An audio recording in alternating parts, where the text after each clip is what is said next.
Bienvenue à l'avant-première du village invisible UV Mutuel. À quoi les visiteurs peuvent s'attendre en se présentant un soir là, pour visiter le site? En fait, les gens arrivent dans un univers fantastique. C'est un univers où on raconte les légendes et les histoires des héros du Québec. Donc, on revisite une autre époque carrément, mais avec des outils très modernes. Donc, les gens sont invités à télécharger une application Village Invisible et se présenter ici. Exactement. Alors, on télécharge l'application à la maison, on arrive ici, puis sur place, on a un guide qui nous accompagne tout au long de notre visite parce que tout au long du site, on a des actions à poser. Alors, on interagit avec les héros et les légendes. On nous demande d'intervenir et de choisir le sort qui leur sera réservé. Est-ce qu'il y a un personnage ou une légende en particulier qui est un incontournable, là, qui risque de faire vraiment jaser cet été? Bien, il y a deux choses dans la question, parce qu'il y a les légendes très connues, la chasse-galerie, la Dame Blanche qu'on connaît, mais il y en a qui sont moins connues, mais qui sont plus spectaculaires visuellement. Je pense au Cheval Noir, que moi-même, je ne connaissais pas avant d'entendre l'histoire qui nous a été présentée ce soir, mais visuellement, c'est très spectaculaire. Quelles sont vos premières réactions, là, vos premières impressions de votre visite là, ce soir? Ça l'attise le mystère. Un village invisible, tu te demandes qu'est-ce que tu vas voir. On comprend qu'on va voir plusieurs héros de la place, plusieurs héros québécois. Donc, on va en apprendre plus sur eux. Donc, c'est rempli de mystères à découvrir. Vos réactions là, de ce que vous avez pu constater jusqu'à maintenant là, lors de votre visite?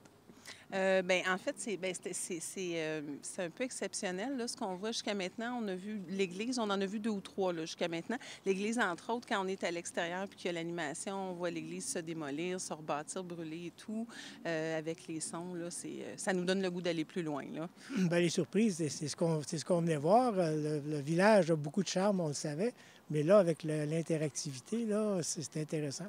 Vraiment qu'on puisse suivre puis voir les légendes qui sont racontées, c'est vraiment intéressant. Ça donne un nouveau visage au village. Je pense que les gens vont beaucoup aimer ça. Le seul que j'ai vu comme personnage, c'est Louis Cyr. Alors, on le connaissait un peu par le film, mais ça fait rien. C'est intéressant de le revoir. Moi, j'ajouterais aussi que le fait de visiter le village de nuit, c'est un plus. Et le côté multimédia, comment c'est animé, selon vous, est-ce que c'est comme du jamais vu? Il y a beaucoup d'interactions et avec l'application sur notre téléphone intelligent, donc ça nous aide à suivre le déroulement de la soirée, fait que c'est assez bien, c'est pas mal bien. Bien, de ce que j'ai vu jusqu'à maintenant, c'est vraiment quelque chose de nouveau, c'est exceptionnel. Il y a beaucoup de petites parties qui sont vraiment dédiées à l'histoire et aux légendes. Donc, jusqu'à date, j'apprécie. Quels ont été les commentaires que vous avez reçus sur le site? En fait, la technologie est très avancée. La technologie, elle est là. L'application fonctionne. C'est sûr que Internet dans le village, on est dans un village d'antan, jeu de mots, mais à quelques endroits, il reste du peaufinement à faire, mais l'application est fonctionnelle à 100 % On veut que les gens puissent vivre une expérience particulière parce qu'on leur demande d'interagir. Donc, c'est vraiment en petits groupes qu'on visite ça dans le village. Oui, le village invisible UV Mutuel, c'est quelque chose qui est totalement différent du village en été. Alors, c'est 2 expériences complètement différentes. D'ailleurs, il y a un forfait. Vous pouvez venir visiter les 2. Vous pouvez même souper au village, il n'y a pas de problème, on vous attend.